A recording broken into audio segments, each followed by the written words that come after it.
జింగ్ జింగ్ amazing welcome back to our channel MJ Manoj 3579. ముందుగా అందరికీ గంగ జాతర శుభాకాంక్షలు.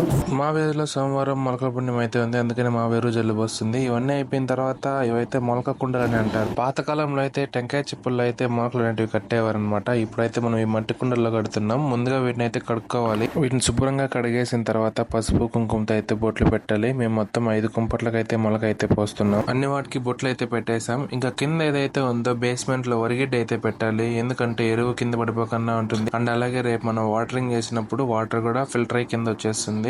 ఎరువు కూడా వాటర్ తో పాటు వెళ్ళిపోకన్నా అది కొంచెం హెల్ప్ఫుల్ గా ఉంటుంది మనకి. అలా అన్ని కుంపట్లకి ఎరువు అయితే నింపేసాం ఫాస్ట్ గా. ఇప్పుడే వాన స్టార్ట్ అయింది, ఓని గాలి తగులుతుంది, వాన పక్క పడుతుంది. జొన్నలు, సజ్జలు, రాగులు ఇంకా కొన్ని గింజలు అయితే మనం మొలక కట్టి పెట్టుకుంటాం. అవి మొలక వచ్చిన తర్వాత అలా మొలకొచ్చినవన్నీ ఇలా కుంపట్లలో అయితే వేస్తారు. ఆ తర్వాత మళ్ళీ ఎరువు అయితే వేయాలి. వీటిపైన ఎరువు వేసి మళ్ళీ లాస్ట్ లో వీటికి వాటర్ అయితే వేయాలి. పల్సగా నీళ్ళు అయితే వేసేసిన తర్వాత వీటి మీదకి అయితే ఆకులు అయితే కప్పాలి. మామూలుగా అయితే తీన్రాకులు వాటిని కప్పుతారు. మేము మా ఇంటికాడ బాదం చెట్టు ఉంది, సో అందుకని బాదం ఆకులతో అయితే వీటిని మొత్తం కప్పేస్తున్నాం. 5 కుంపట్లని బాదం ఆకులతో అయితే కప్పేసాం. ఇంక వీటి ఇంట్లోకి తీసుకొని వచ్చేసి వీటిని అయితే వెచ్చగా ఉండే ప్రదేశంలో అయితే పెట్టాలి. ఎంత వేడిగా ఉంటే మొలక అంత భిన్న వస్తుంది, అందుకని ఇలా చేస్తున్నాం. ఇలాంటి మరిన్ని విలేజ్ వీడియోస్ కోసం please subscribe our channel MJ Manoj 3579. Bye bye.